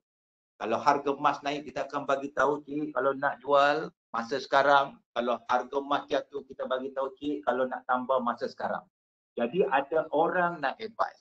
Kita tahu apabila kita membeli emas, kadang-kadang kita tak tahu nak kira berapa zakat kita. Sebab pembelian melalui digital dan bulannya berbeza, harinya berubah. Jadi di akhirnya dekat Yapim, kita mewujudkan sistem untuk pengiraan zakat kita supaya mempermudahkan untuk kita membayar zakat. Kita tahu ada adik-beradik bergaduh disebabkan emas dijadikan faraid. Apa salah faraid tersebut diselesaikan menggunakan akaun seri. Kita masukkan emas tersebut ke dalam akaun seri, kita dapat duitnya dan kita pecahkan mengikut faraid. Setiap orang dapat bahagian. Dan sesiapa yang nak memiliki emas tersebut, kita bagi tempoh 24 bulan untuk dia membeli balik emas yang bernilai tinggi disebabkan ada sentimental value mungkin emasnya yang tinggalkan. Jadi seri bukan saja menyelesaikan masalah pelaburan, seri juga menyelesaikan masalah zakat anda, seri juga boleh menyelesaikan masalah faraid anda. Jadi tuan-tuan dan puan-puan, seri tersebut memang cukup cantik, namanya adalah seri. Next slide dekat sini. Kita nak bagi tahu dekat tuan-tuan dan puan-puan bagaimana nak mendaftar ni Cik Awang. Susah ke nak mendaftar? Kadang-kadang susah bagi mereka yang jarang mendaftar. Sebab tu pegawai-pegawai saya kita bagi tahu bantu mereka nak mendaftar. Mereka yang muda-muda ni senang, tapi bagi mereka yang berumur 5 series ni dah agak kurang celik IT, maka mereka perlu bantuan daripada pegawai-pegawai Yapim cara untuk mendaftar. Next slide. Bagaimana kita nak mendaftar? Senang saja, ini adalah QR code kita. Pegawai-pegawai Yapim pada hari ini iaitu Sarah Yazmin, nombor handphonenya ada. Masya ada nombor handphonenya. Masita ada nombor handphonenya. Tuan-tuan boleh ambil QR code tu dan automatik boleh register. So bila tuan-tuan register, maka tuan-tuan automatik ada ID number. So ID number tu just forward menjadi QR code seperti mana dalam gambar ni. Andai kata kawan-kawan tuan-tuan membeli, maka komisionnya akan dimiliki oleh tuan-tuan. Sampai bila ni Cik Awang komisen tersebut seumur hidup sehingga masih ada akaun seri. Kalau dia beli pada bulan ni dia dapat, tahun depan pun dia beli akan dapat, tahun berikutnya dapat. Jadi begitu cantik kalau Universiti Johor, UiTM Johor membuat QR code. Kita bagi QR code dekat universiti, apabila student beli, kepada pelajar-pelajar beli, maka automatik komisen tersebut masuk kepada universiti. Mudah-mudahan duit tersebut boleh membantu universiti untuk mentadbir universiti dengan lebih baik disebabkan ada keuntungan daripada perniagaan emas melalui akaun seri. Next slide dekat sini. Kita nak bagi tahu dekat tuan-tuan dan puan-puan, kita dah bagi tahu bagaimana nak app. Namun tak semua semudah itu. Jadi tuan-tuan boleh dibantu oleh pegawai saya. Tuan-tuan boleh WhatsApp kepada nombor yang 3 tadi dibagi dengan hanya membagi nama, nombor kad kenalan, alamat rumah, nombor telefon, alamat email, dan mereka akan bantu untuk buka akaun Seri tuan-tuan melalui app Seri. Jadi bagi mereka yang boleh buka sendiri, boleh buka. Bagi mereka yang ada kesulitan untuk membuka, maka pegawai 3 orang tadi ditugaskan untuk membantu tuan-tuan untuk merealisasikan impian tuan-tuan mempunyai akaun simpanan emas. Next slide. Kita nak bagi tahu dekat itu WhatsApp telah dibagi. Emas juga dipandang orang bahawa sesiapa yang ada emas ni tuan-tuan memang hidupnya selesa. Siapa ada emas ni memang dia boleh senyum. Saya masih ingat dulu saya beli gelang kepada isteri saya 2,000 saja. Dan bila saya tengok balik suratnya 2,000 tersebut dengan harga emas sekarang 2,000 tersebut telah menjadi 6,000. Begitu hebatnya mereka membeli emas dulu 2,000, sekarang emas tersebut bernilai 6,000. Uniknya yang terkini kita nak maklum, ni Cik Awang kalau kami beli digital emas ni boleh ditukar ke physical emas? Boleh. Kita boleh beli digital 1 gram, 1 gram, 1 gram. Sampai saja 10 gram kita boleh tukar ke 10 gram. Sebab ada daripada kita nak pegang emasnya. Jadi beberapa orang bertanya kepada saya, Cik Awang, tak boleh ke kami beli emas 1 gram, 1 gram, 1 gram. Sampai sejak 20 gram begitu kami nak tukar gelang ke, cincin ke, rantai ke yang ada dekat Yapim. So pandangan tersebut cukup cantik. Di akhirnya pandangan tersebut telah diangkat kepada pihak pengurusan Yapim, dan pengurusan Yapim bermula pada tahun depan membenarkan mereka yang membeli akaun simpanan emas ditukar kepada rantai, gelang, cincin dan boleh diambil kepada cawangan kita di seluruh Malaysia. Jadi nampak dekat situ untuk memiliki gelang, kalau sebelum ni kita kena gumpul duit. Gumpul duit, masalah dia waktu kita gumpul harga emas semakin naik, semakin naik.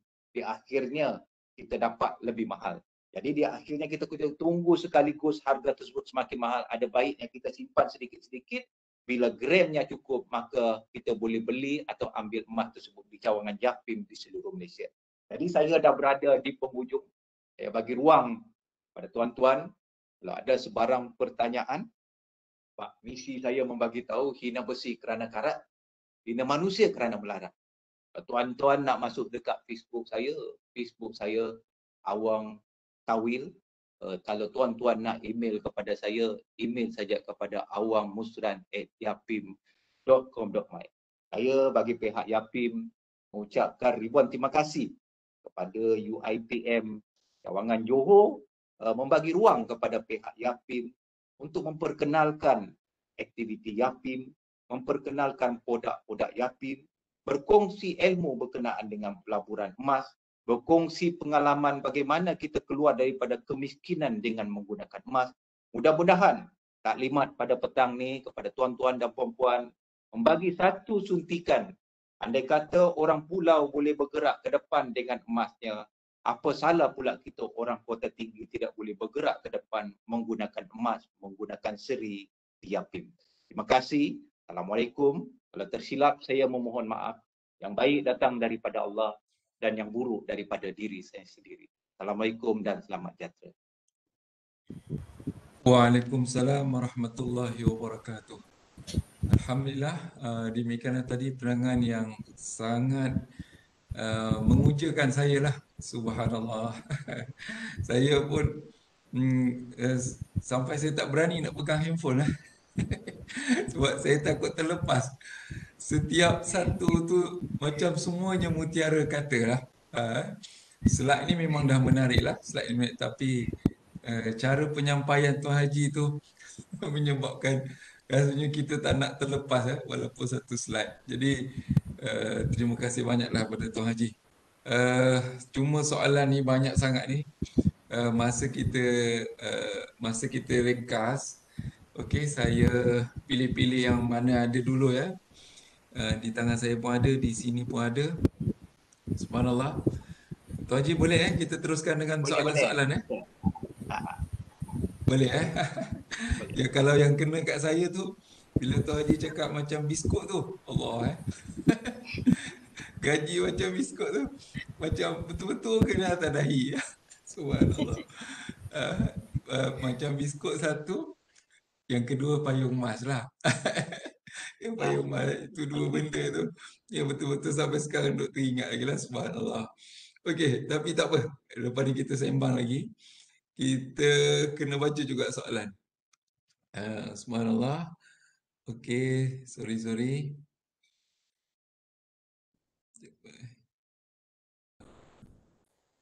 Okey. Okey, soalan dia. Adakah Seri terima gadaian dinar dari jenama lain? Okey. Ini soalan yang pertama. Adakah pihak Seri terima gadaian dinar dari jenama yang lain? Okey, Okey. silakan Tuan Kita Haji. jawab doktor satu-satu ya. Jadi soalan pertama, adakah Seri menerima dinar atau emas lain? Okey. Kadang-kadang ada organisasi dia hanya menerima emas dia saja.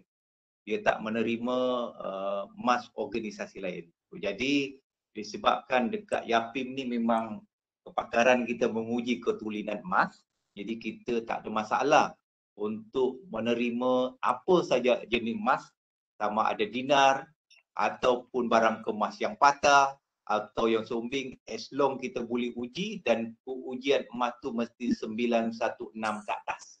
Jadi kalau kurang daripada tu kita tak terima, dia mesti 916. So jadi kalau 99 pun kita terima, 916 pun kita terima.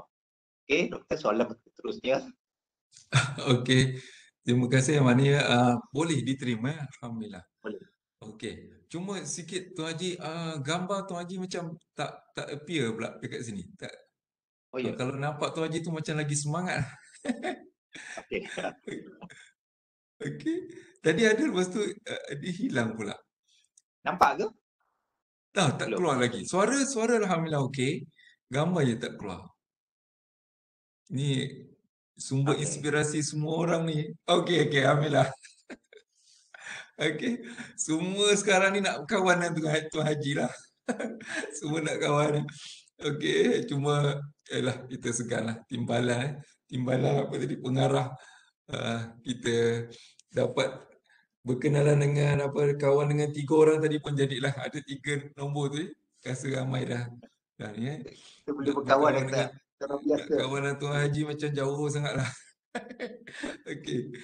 Okey, nombor 2. Antara emas dalam bentuk barang kemas, jongkong emas dan akaun emas, manakah bentuk simpanan yang Tuan boleh nasihatkan bagi orang yang baru nak berjinak-jinak dengan emas? Okey, dapat je. Emas dalam bentuk barang kemas ataupun jongkong emas. Okey. Bagus, disebabkan semuanya emas. Jadi barang kemas pun emas, jongkong emas pun emas dan buku simpanan pun emas.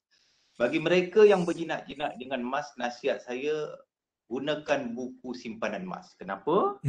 Buku simpanan emas kita boleh membeli dengan jumlah yang kecil. Maybe kita set dekat sini, kita beli bila kita ada kenaikan gaji RM100, jangan rasa kenaikan gaji itu terus kita buat niat kenaikan tu setiap bulan saya beli emas. Jadi kadang-kadang kita nak pergi ke Yapim susah, maka sebab itulah digital Yapim telah diwujudkan untuk kita beli secara online. Atas katil pun kita boleh beli emas. Tapi kalau kita beli jongkong emas, kita akan ada 2 isu. Isu pertama, dia perlukan modal yang banyak. Dan kalau kita nak memakai duit pula, kadang-kadang jongkong emas tersebut mungkin nilainya RM20,000. Kita nak pakai RM2,000. Kita tak boleh potong pula jongkong emas tu. Kita kena jual terus betul. Tapi kalau kita ada digital emas, kita boleh menjual mengikut keperluan kewangan kita. Jadi barang kemas pun cantik, tapi susut nilainya tinggi. Sebab apabila kita beli barang kemas, apabila kita nak jual, nak dapat tunai, susut nilainya tinggi apabila kita menjual barang kemas. Jadi nasihat saya bagi mereka yang mula-mula berjinak-jinak untuk melabur emas, apa salah kita menggunakan digital emas? Dan andai kata kita masih student, beli sedikit, mungkin kita nak kahwin nanti, kita perlu barang kemas untuk jadi hantaran, maka kita boleh liquidkan digital emas menjadi physical emas, sama ada jongkong emas ataupun barang kemas melalui produk Seri Yapim. Okey, faham. Alhamdulillah. Maknanya kita dah ada kemudahan sekarang ni. Kita gunakan yang itu dulu lah, insya-Allah. Okey. Macam mana kita nak mulakan simpanan emas dalam keadaan kita punya lebihan simpanan pun macam cukup-cukup makan je? Apa pandangan Tuan Haji? Terima kasih. Ni pun macam kena kat saya Ada je. beza antara Okey. orang cukup makan dengan tak cukup makan. Okey. Kenapa orang tak cukup makan? Disebabkan pendekatan dia salah. Macam mana dia salah? Sebab selalunya dari dulu dia hanya menyimpan apabila lebih daripada yang dia makan. Malangnya jarang dia jumpa macam tu. Tapi orang yang mempunyai lebih daripada dia makan, dia punya pendekatan sebelum dia makan, dia simpan dulu. Sebagai contoh ya, saya dapat gaji saya 2,000. Jadi ramai daripada kita, bulan ni kita bayar ni, bulan ni tolak, baki tu barulah kita simpan. So nampak gaya susah nak jumpa baki tu. Tapi kalaulah tadi kita 2,000, kita terus set contoh dia RM100 kita simpan, maka di akhirnya apabila lebih tu itulah kita belanja satu. Tapi saya cakap memang tak cukup. Negative cash flow every month. So macam mana nak buat ni? Jadi kita dapat hidup dari dulu pun negative cash flow pun kita hidup. Jadi nasihat saya, apabila tadi kita dapat kenaikan gaji pada tahun tu, mungkin ada orang gaji naik pada bulan Januari, pada bulan Mac. Pada kenaikan gaji tersebutlah kita terus membuat approach baru, iaitu menyimpan pada jumlah kenaikan gaji kita. Kita dalam Islam boleh jatuh, tapi kita tak boleh jatuh ke lubang yang sama kali kedua. Kenapa kita jatuh sampai sekarang? Sebab approach kita pakai dulu, baki baru kita simpan. Kita tukar sekarang. Kita simpan dulu, baki baru kita pakai. Oh, betul. Banyak kita belajar ini ya. So, sama-sama kita tukar tabiat Tuan Haji sebut tadi, simpan dulu, kemudian baru belanja. Selama ni kita belanja dulu, ada lebih baru kita simpan. Kadang-kadang tak sempat ada lebih. Itu masalahnya. Okey. InsyaAllah kita tukar tu cantik. Okey, seterusnya cadangan Tuan Haji dalam tempoh berapa lama emas boleh dijual semula untuk jana pendapatan dari pelaburan? Bila yang paling ideal masa yang paling sesuai kita nak jual semula? Emas ni yang paling ideal bila kita tengok doktor iaitu 7 tahun. So dia apabila kita simpan, sebab dia apabila kita membeli emas, dia ada perbezaan split antara beli dan jual. Sebagai contoh dekat Yapim RM13. So apabila harga emas naik RM13, kita tak dapat apa-apa lagi. Kalau harga emas naik tu ke RM26, barulah kita dapat RM13. So kalau kita ingat tadi table kita tadi tu 2019, harga emas segram adalah RM171. So hari ni tahun berapa? Tahun 2021, harga emas tu dah naik berapa? RM70 segram. So jadi jangka hayat tu sebaik mungkin walaupun untungnya banyak, sebab kita kena ingat dalam slide saya, kita ada masalah bulanan, kita ada masalah tahunan, kita ada masalah setiap 7 tahun. Mungkin emas tersebut bila kita tengok 2-3 tahun dah untung banyak. Tetapi waktu tu kita belum ada masalah lagi. So apabila kita jual, kita bimbang pada tahun ke-7 kita ada masalah, nak beli rumah perlu ada down payment, nak kahwin perlu ada hantaran, anak nak masuk universiti kena ada duit. So kita berharap kita simpan emas ni bukan untuk besok lusa, untuk tahun depan. Kita berharap simpanan emas kita tu tempoh 7 tahun. Walau bagaimanapun, bagi mereka yang ada simpanan jumlah yang besar, di situlah perlunya perunding-perunding kewangan yang akan advance. Contoh dia doktor, kita nak menyimpan emas, kita punya set mesti 7% ke atas. So akan ada orang advise, doktor nak kita remind pada ulangan 7%, mungkin dalam tempoh 6 bulan tu 7% keuntungan tu kita dah dapat. So orang akan advise untuk kita jual waktu tu dan kita letaklah sama ada dalam tabung haji ataupun dalam bank. So bila harga emas tu jatuh balik, akan ada orang call, doktor, harga emas tengah jatuh, keluarkan duit daripada tabung haji atau daripada ASP, beli balik emas. So apabila harga emas naik ke 7%, akan ada lagi orang advise untuk menjual. Itu bagi mereka yang ada simpanan emas dalam kuantiti yang banyak. Tapi bagi mereka yang menyimpan 1 gram, nasihat saya tunggu 7 tahun baru kita tengok apa yang kita simpan ya. Okay, soalan seterusnya. Okey, tadi Tuan Haji cakap pasal advisor tadi tu. Ni memang disediakan oleh pihak Yapim ke kita kena appoint ke macam mana? So bagi pihak Yapim, bagi mereka yang ada menyimpan 50 gram ke atas, Wan Masita punya tim akan ada satu listing pelanggan-pelanggan seri yang ada 50 gram ke atas.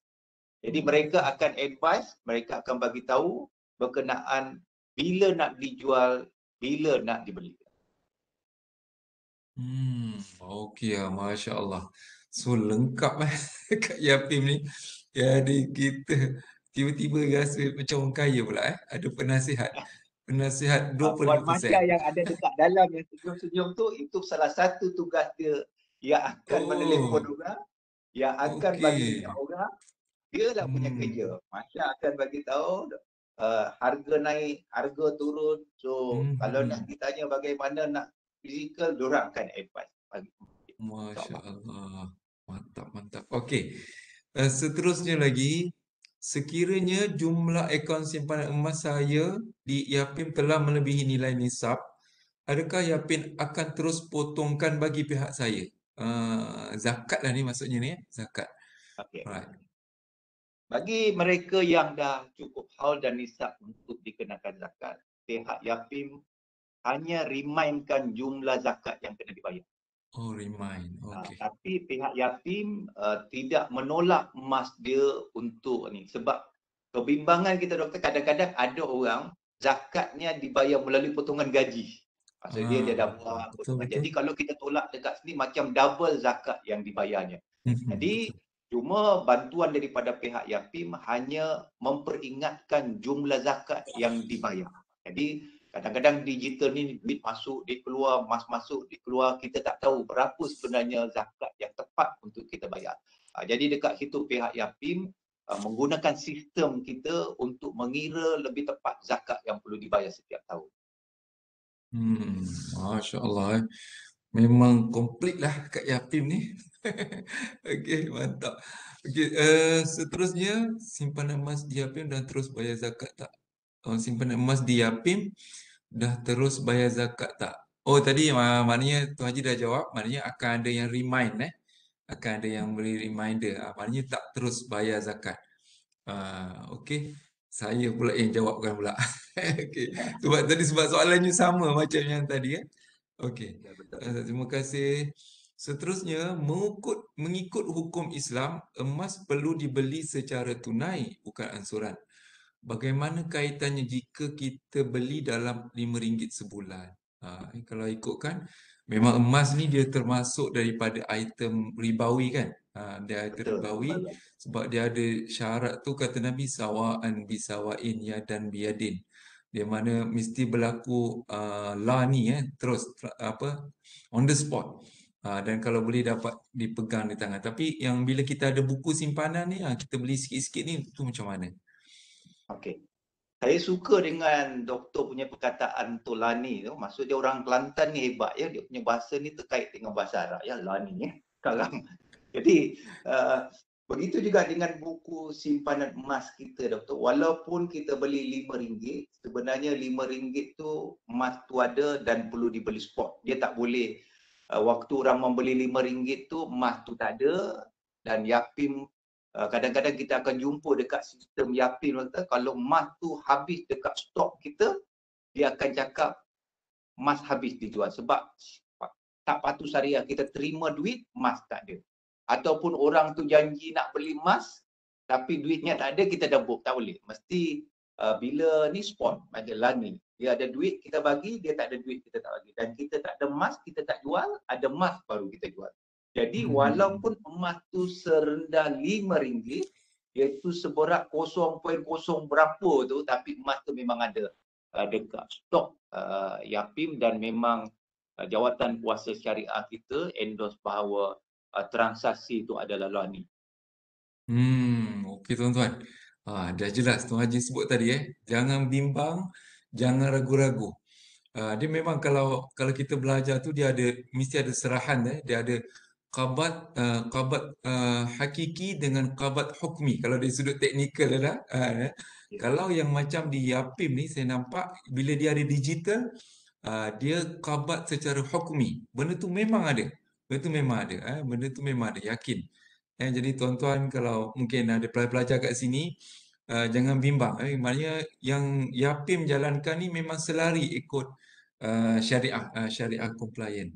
Okey, Pak. Saya pula yang menambah ni. Boleh jadi orang Yapim. Ya, Okey. tak tambah ya. Tapi Alhamdulillah. soalan tu baguslah sebab kadang-kadang mungkin ada yang ragu-ragu kan. Jadi soalan tadi ni sangat-sangat baik. Jadi kita jangan ragu-ragu, bendanya memang ada. Tuan-tuan, mungkin para pensyarah, staf-staf UiTM yang depan saya ni, bendanya fizikal tu memang ada. Jadi kita jangan ragu-ragu insya-Allah. Okey, seterusnya. Saya nak tambah sedikit doktor sebab risiko apabila kita menjual emas tak ada. Kenapa? Hmm. Sebab emas ni dalam trend harga dia naik. Ya? Jadi kalaulah tadi contoh dia orang ni beli sekilo senang nak kira dengan harga 240,000 dan transaksi kita tak buat secara Islamik, kita tak ada emas.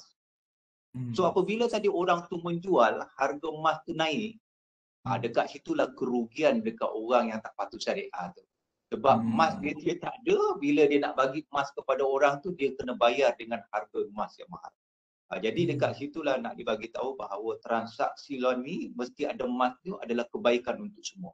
Bukan saja kebaikan dia patuh syariah, tetapi kebaikan kepada mereka yang menjalankan perniagaan emas ni tidak berlaku kerugian disebabkan dia mungkin menyerahkan emas waktu orang nak emas tu dengan harga lebih mahal daripada harga yang dia beli. Jadi itu baik dari segi transaksi untuk memastikan semua pihak mendapat keadilan sekaligus patuh syariah.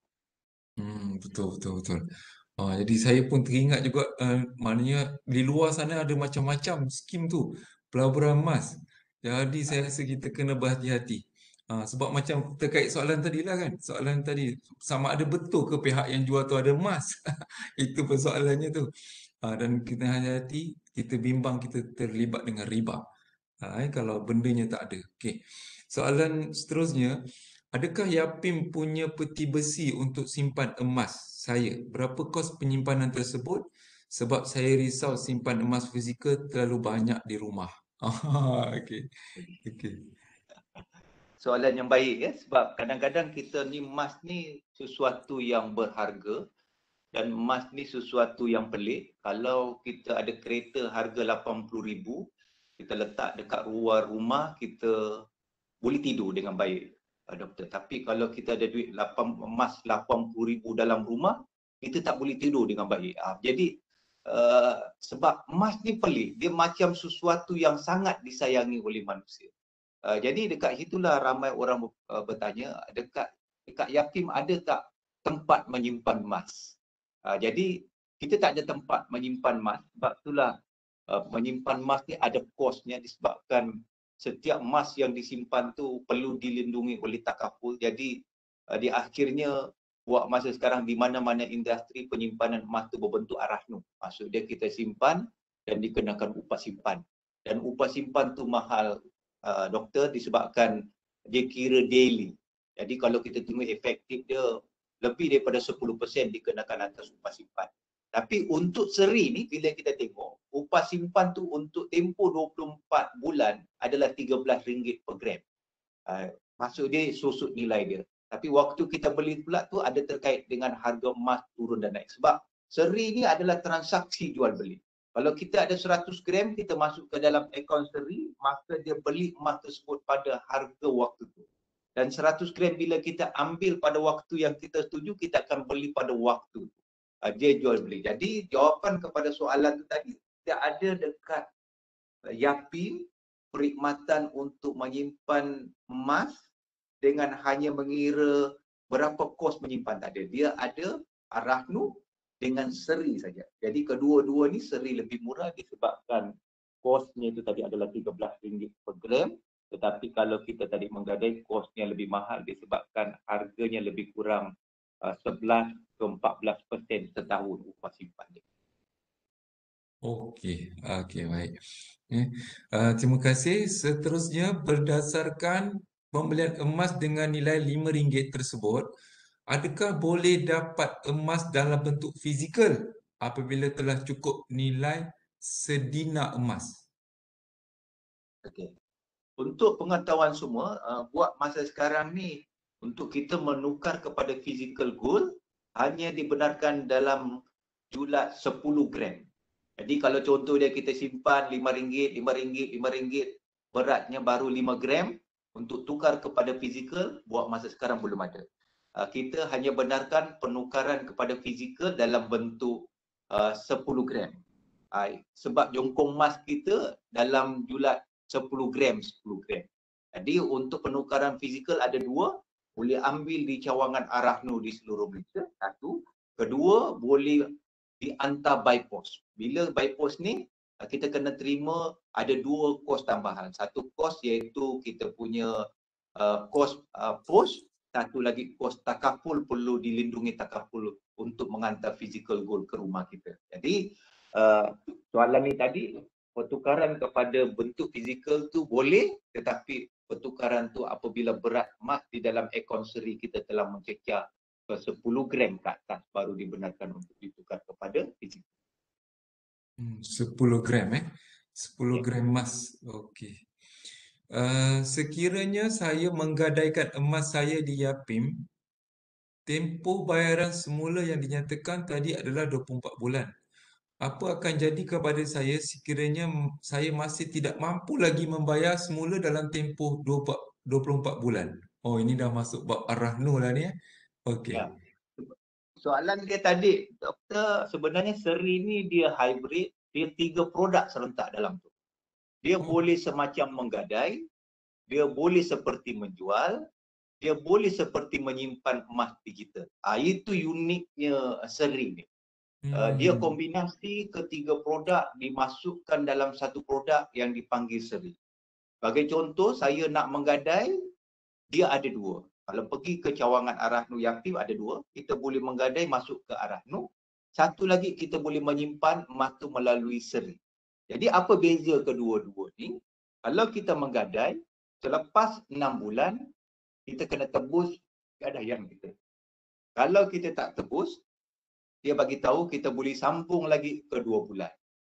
Dengan syarat kita bayar upah simpan. Selepas kita bayar upah simpan, kita dibagi lagi peluang 2 bulan.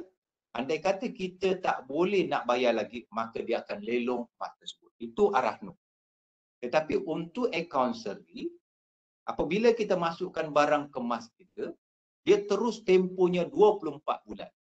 So 24 bulan tu, sebab sekarang kadang-kadang kita 6 bulan, 7 bulan tak mampu nak cari duit untuk tebus barang kemas kita. Kita tahu semasa COVID-19 ni banyak orang susah. So di akhirnya produk seri ni membagi ruang pilihan kepada mereka nak menggadai untuk tempoh yang panjang. Jawapannya adalah dekat. Seri iaitu kita boleh simpan. So what happen selepas 24 bulan, emas tersebut kita tak tebus. So andai kata 24 bulan emas tu kita tak tebus, maka pihak Yapim ada right untuk mengambil emas tu menukar kepada bentuk lain. Itu maksud dia. So untuk mengambil emas balik, dan adakah saya kena dibayar untuk kalau andai kata 24 bulan saya tak ambil? Tak ada. Dia tak ada kos untuk apa-apa. Jadi blacklist ke sebab tak bayar hutang, dia bukan hutang. Dia adalah simpanan emas kita dah jual dan kita dibagi ruang untuk 24 bulan membeli balik emas yang kita jual. Ini unik. Tak ada dekat dunia ni kita jual sesuatu kepada suatu agensi dan dia bagi ruang untuk kita beli balik dalam tempoh 24 bulan. Tak ada. Jadi dekat sinilah uniknya seri. Andai kata kita ada emas, kita jual dekat Yapim, dibeli dengan 95% mengikut harga pasaran. Dan kita boleh beli balik dalam tempoh 24 bulan emas tersebut. Tapi kalau kita menggadai, kita hanya dapat duit 70%.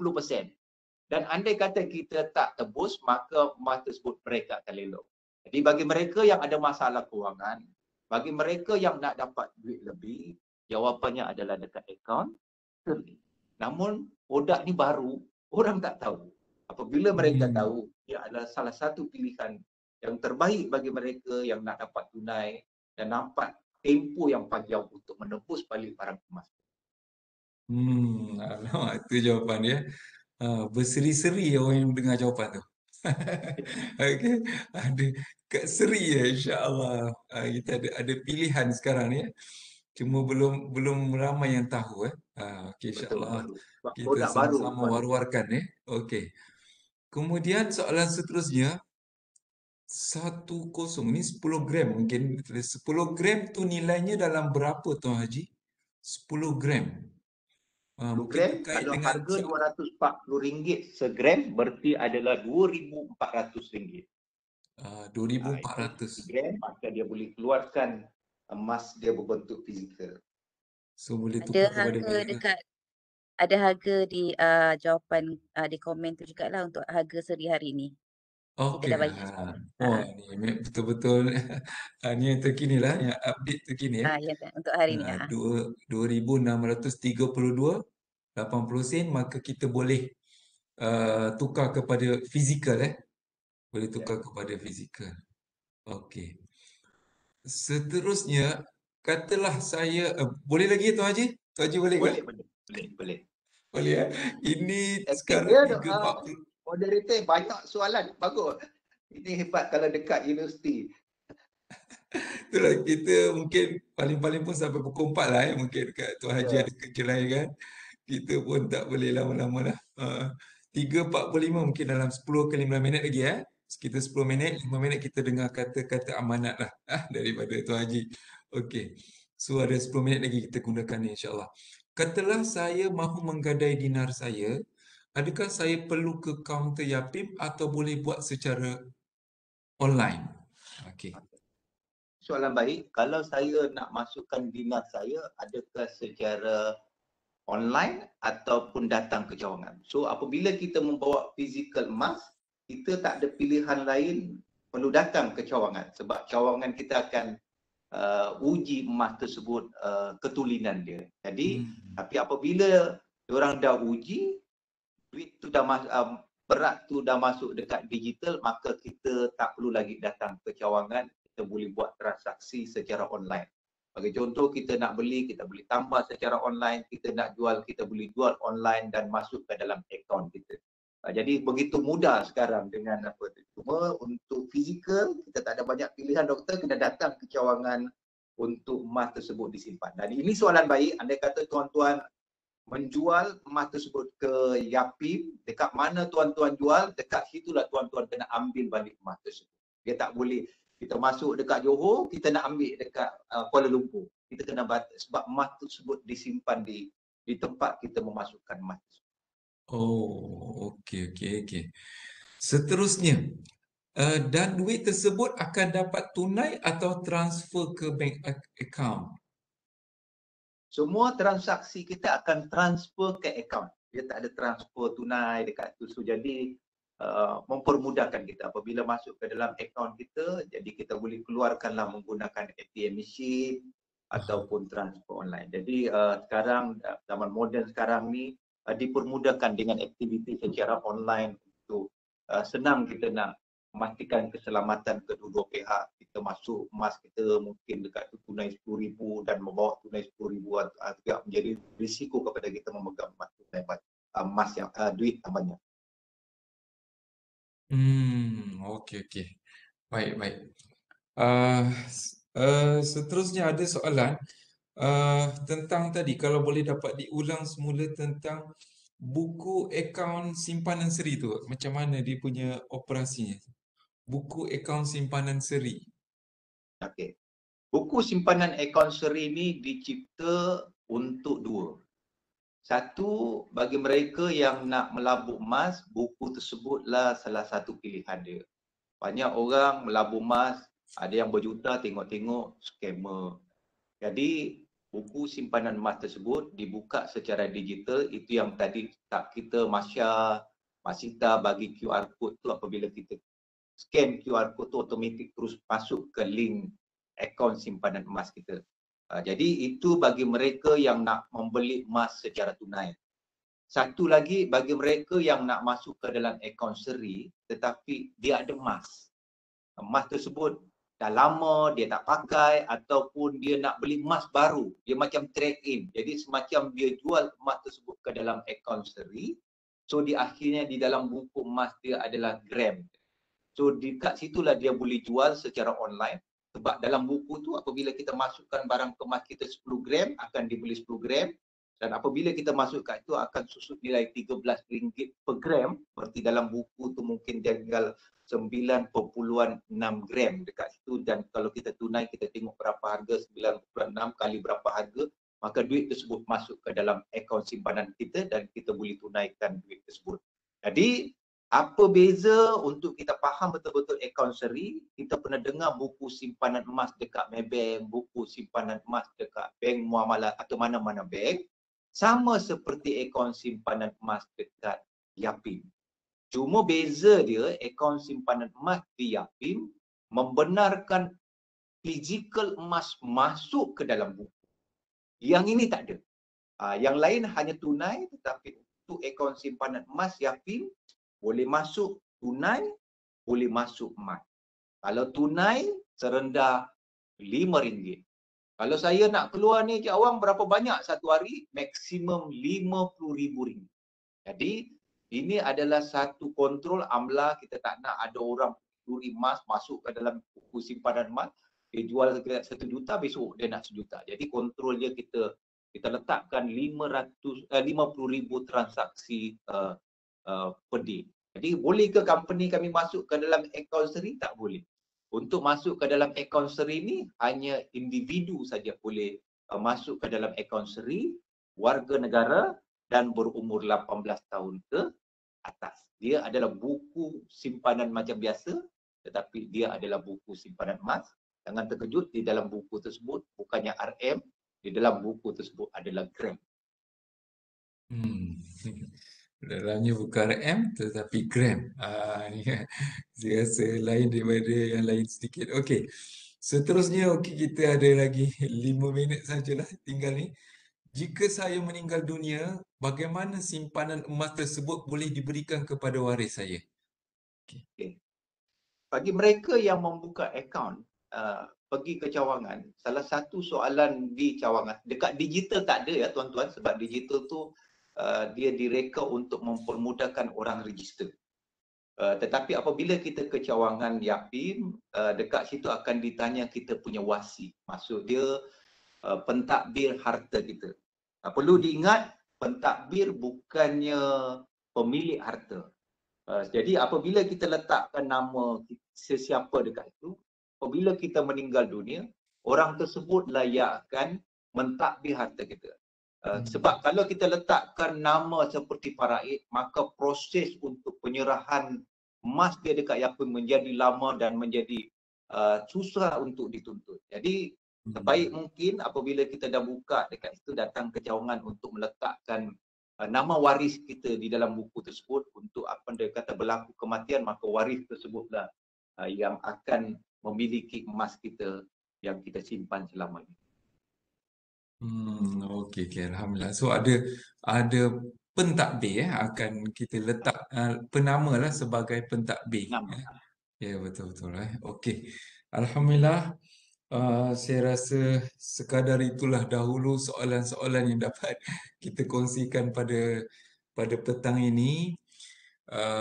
Jadi saya kira kita telah dapat satu pendedahan yang sangat-sangat jelas lah. Dan yang penting kita dapat buka minda sikit. Dapat buka minda sikit hari ini. Kita webinar dengan satu tajuk yang lain daripada yang lain. Mungkin kami di peringkat universiti banyak terlibat dengan akademi. Bila hari ni bercakap soal kewangan ni, kan memang celik juga mata ni. Okey, bagaimana kita nak menguruskan. Dan yang terlebih lagi kita dapat bersama dengan Tuan Haji sendirilah untuk menceritakan berkaitan tentang pelaburan emas ni. Okey, jadi saya nak beri ruanglah pada Tuan Haji, mungkin boleh berikan nasihat-nasihat kepada kami ni untuk yang terakhir ni. Dipersilakan. Saya punya pandangan bahawa ekonomi Islam sangat penting. Walaupun kita hebat dari segi ilmu, walaupun kita hebat dari segi bangsa, walaupun kita hebat dari segi jumlah yang ramai, tetapi kalau ekonomi kita lemah, kita diperlekehkan oleh orang. Kuasa beli kita sangat penting, maruah diri kita terkait dengan ekonomi kita. Sebab tu nak tak nak, Yayasan Pembangunan Ekonomi Islam cukup tepat diwujudkan dengan surat ikatan dia adalah berkongsi ilmu yang bermanfaat kepada masyarakat. Jadi dekat sini menjadi harapan kami dekat Yapin bahawa kita perlu ada niat untuk memperkukuhkan ekonomi kita. Ekonomi kita sangat penting, maruah kita ada kaitan dengan ekonomi. Dan kena diingat dekat sini, hina besi kerana karat, hina manusia kerana melarat. Jadi sekarang kita dah tak boleh tidur dengan tenang tanpa wang. Kita dah tak boleh ada impian yang bagus tanpa wang. Kebetulan nama saya Awang, orang panggil Wang, maka cukup tepat saya bercakap wang dekat tuan-tuan. Namun baju saya tetap berwarna kuning disebabkan itu adalah lambang emas. Jadi bagi mereka yang ada wang, tukarlah wang anda kepada kuning, iaitu emas. Dan salah satu pertukaran yang baik adalah meletakkan emas tersebut di Yapin. Sebab kami dah lama dalam industri Yapin dan tujuan keuntungan kami untuk masyarakat dan perkongsian ilmu kami untuk kebaikan bersama. Itu saja Dr. Elizam. Terima kasih menjadi moderator yang hebat. Terima kasih dapat memahami produk seri dengan jelas. Kita berharap ilmu tersebut membawa kebaikan bersama. Lebih ramai orang membeli emas sebenarnya. Lebih kita gembira disebabkan kita telah membeli sesuatu seperti mana tertulis dalam Al-Quran. Tak kira bangsa, tak kira zaman, mana-mana manusia akan menghargai emas. Emas ni kalau ditanya jantinanya adalah lelaki. Sebab tu semua perempuan suka dengan emas. Sebab tu buku simpanan emas dibuka untuk membuka hati lelaki yang tak boleh memegang emas. Tetapi mereka boleh memegang seri. Itu saja. Terima kasih. Ya, itu saya tu. Terus tukar hari ni. Alhamdulillah, terima kasih Tuan Haji atas amanat yang terakhir. Saya rasa kita amat berpuas hati lah pada hari ini. Terima kasihlah kepada penganjur juga. Lupa minta maaf penganjur utama kita Mitasa. Subhanallah. Terima kasih kepada pihak Mitasa. Terima kasih kepada ASIS UiTM kerana telah menganjurkan program yang sangat-sangat bermanfaat pada kita pada hari ini. Jadi kami semua nak ucapkan banyak-banyak terima kasih kepada terutama kepada Tuan Haji lah.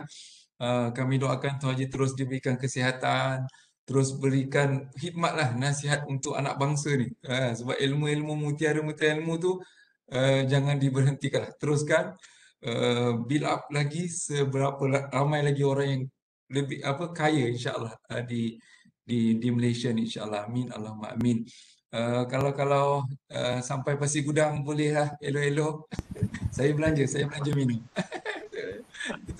InsyaAllah. Okey. Sekadar itu dahulu saya mohon maaf kepada semua atas kekurangan saya mengendalikan program kita pada hari ini. Mudah-mudahan perhimpunan kita pada hari ini dikirakan sebagai satu amal saleh. InsyaAllah. Amin. Allahumma amin.